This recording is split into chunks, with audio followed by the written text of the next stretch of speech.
నమస్తే అన్న అందరికీ నమస్కారం. కువైట్ లో కొత్త సీజన్ ప్రారంభం కానుంది. అలాగే వివరాల్లోకి వెళితే సుహైల్ సీజన్ యొక్క మూడవ దశ మరియు శరత్ ఋతువు మొదటి దశ అయిన తాలా ఆల్ జుబ్రా రాకతో కువైట్ లో వాతావరణంలో గుర్తించదగిన మార్పును ఈ సంవత్సరం చూడబోతూ ఉన్నట్లు కువైట్ ఆల్ ఉజైరీ సైంటిఫిక్ సెంటర్ ప్రకటించింది.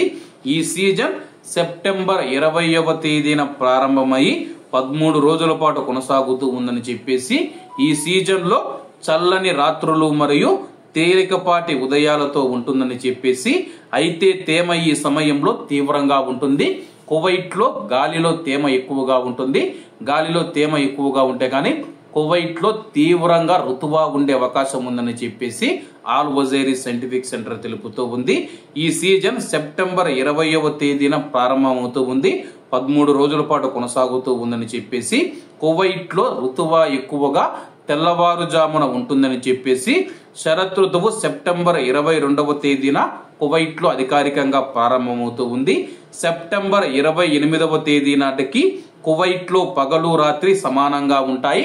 అంటే కువైట్ లో పగలు 6 గంటలకు ఉదయం సూర్యుడు ఉదయిస్తే సాయంత్రం 6 గంటలకు అస్తమిస్తాడని చెప్పేసి, ఆ తర్వాత 12 గంటలు రాత్రి అని చెప్పేసి 12 గంటలు పగలు. అంటే పగలు మరియు రాత్రులు సమానంగా సెప్టెంబర్ 28వ తేదీన ఉంటాయని చెప్పేసి ఆల్ ఉజైరీ సైంటిఫిక్ సెంటర్ తెలిపింది. ఆల్ జుబ్రా చివరి రోజులు తరచుగా ఉష్ణోగ్రతలు హెచ్చుతగ్గులు, ఇసుక తుఫానులు మరియు ధూళిని తీసుకుని వస్తాయని చెప్పేసి, వాటితో పాటు వలస పక్షుల కార్యకలాపాలు కువైట్ లో పెరుగుతాయి. దీని ముగింపు సాఫ్రీ ప్రవేశాన్ని సూచిస్తూ ఉందని చెప్పేసి, శీతాకాలం క్రమక్రమంగా ప్రారంభమవుతూ ఉందని చెప్పేసి, చల్లని రాత్రులు, దీర్ఘకాలిక తేమ మరియు తెల్లవారుజామున పొగమంచు వచ్చే అవకాశాలను సూచిస్తూ ఉంది. కాబట్టి కువైట్ లో ఉన్న మన భారతీయులు ఎవరైతే ఉన్నారో వాతావరణ మార్పులు జరుగుతూ ఉన్నాయి కాబట్టి, అలాగే ప్రజల యొక్క ఆరోగ్యం పైన కూడా ఈ యొక్క వాతావరణ మార్పులు ప్రభావం చూపే అవకాశం ఉందని చెప్పి వైద్య నిపుణులు సూచిస్తూ ఉన్నారు.